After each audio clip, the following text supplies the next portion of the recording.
वाहिगुरु जी का खालसा वाहिगुरु जी की फतेह। गुरु पांडा दास भाई जगतार सिंह हवारा ये उन्होंने वालों हर साल जो सुनेहा आता है दास की जिम्मेवारी होंगी पढ़ के सुनने की। तो हर साल की तरह मैं भाई जगतार सिंह हवारा जो पिछले 26-28 साल तो जेल में हैं, जिन्होंने सरबत खालसा वालों 2015 के कालसा का जहेदार थप्या गया सी, उन्हों का सुनेहा जो जेल चो आया वो आप जी ने साझा करके खेमा दजात हो जाना। मैसेज इस तरह है, गुरु नानक पातशाह के पवित्र जन्म स्थान पर जुड़ बैठे सत्कारयोग गुरु खालसा जीओ, वाहिगुरु जी का खालसा वाहिगुरु जी की फतेह। 10-500 किलोमीटर दूर तिहाड़ जेल में बैठा ननकाना साहब की धरती नतमस्तक होंदा है आप जी नूं बड़ा पुरख प्रगटिया दे प्रकाश दिवस हर तक बधाई दिंदा होया खुशी महसूस कर रहा हाँ। आप जी बड़े भागां वाले हो के मनुखता के रहबर ਅਤੇ सिख कौम के बानी श्री गुरु नानक साहब जी की गोद में बैठ के लाही बाणी का आनंद माणते हो जीवन सफर कर रहे हो।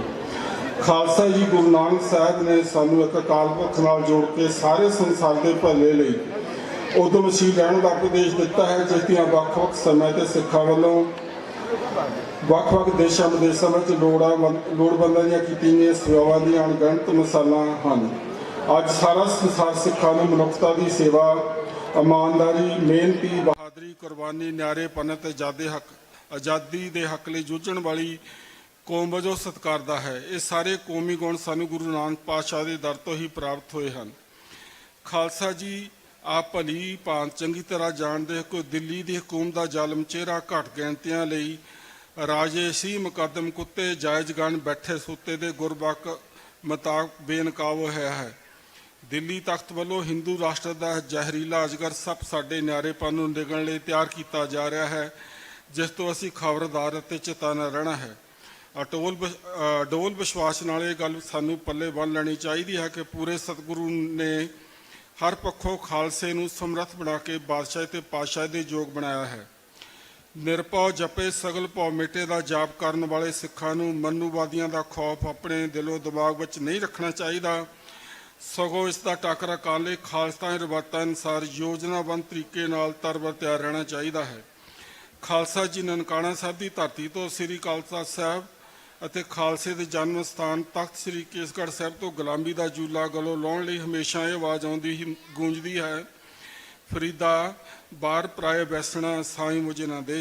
सन गुरु नानक साहब जी के राजसी फलसफे मीरी पीरी के सिद्धांत ਅਤੇ राज बिना ना धर्म चले हैं तो गवाही लेंदे हुए आज़ादी की प्राप्ति लई भविख की राजनीति तैयार करनी चाहिए है। आओ इस पवित्र दिहाड़े ते प्रण करिए कि दिल्ली तख्त सिखा ते जिन्ना भी जुल्म करे सिखा नूं देशां विदेशां में जिन्ना मर्जी निशाना बनावे, असी दूण सवाए होकर हक सच ते आज़ादी का होका पूरी दुनिया में दिंदे रहांगे। असी दुनिया के देशों भी दसते रहां कि सिखां दा राजसी प्रबंध गुरु नानक साहब जी के फलसफे के आधारित है, जिस सरबत दा भला मनुखी सांझीवालता कल्याणकारी किरत रूहानी और बौद्धिक विकास ਅਤੇ सदाचार का उच्चा सुच्चा ਵਰਤਾਰਾ शामिल है। खालसा जी कौमी घर की प्राप्ति लिए जिथे गुरु आशे अनुसार बाणी ਅਤੇ ਬਾਣੇ ਨੂੰ सिख जीवन जाज का हिस्सा बनाना लाजमी है, उत्थे कौमी शक्ति नूं पतासा वांग घोल के एकमिक हो जाना भी जरूरी है। कौमी एकता तो बिना असीं कुछ भी प्राप्त नहीं कर सकते।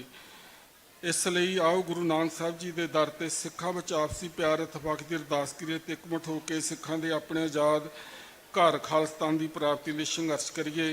वाहिगुरु जी का खालसा वाहिगुरु जी की फतेह। गुरु पांडा दास भाई जगतार सिंह हवारा ये उन्होंने वालों हर साल जो सुनेहा आता है दास की जिम्मेवारी होंगी पढ़ के सुनने की। सो सारे संगतां नूं लख लख बधाइयां होण। गुरु साहब जी का जे वो बाबर नूं जावर कह सकते हैं जदों उहदा राज सी, जे हुण भी किते जुल्म हुंदा आपां नूं उहदे विरुद्ध आवाज़ उठाउणी चाहीदी है, अपने हक्कां लई जूझना चाहिए है। ते बाकी अकाल पुरख ते भरोसा रख के अपनी जदोजहद जारी रखनी चाहिए है। भुल चुक दी खिमा। वाहिगुरु जी का खालसा वाहिगुरु जी